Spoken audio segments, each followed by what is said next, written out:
What do you usually expect from a horror movie? Lots of jumps, like things jumping out on you.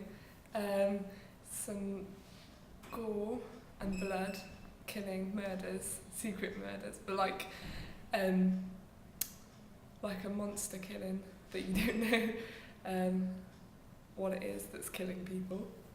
Do you like horror movies to follow conventions, like the normal horror movie conventions, or do you like them to be a bit different, maybe a bit more clever, thrillers?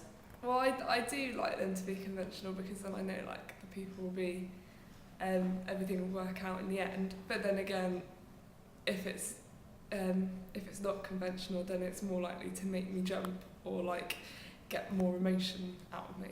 Yeah.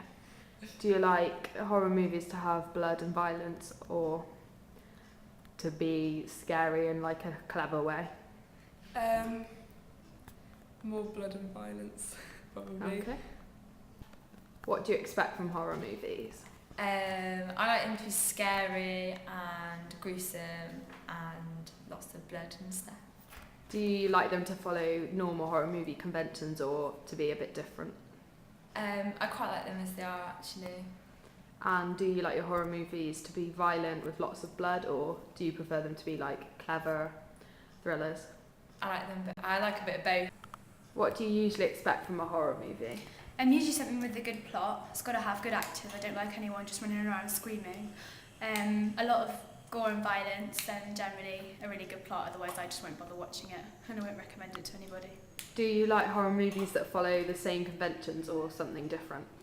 A lot of them don't leave much to the imagination. They've got the same basic plan. You know, someone's alone and then it's dark and generally ends up with a lot of screaming and just annoys me. So I like stuff to be a bit different, and stuff based on true events is quite good because you think it's the real thing.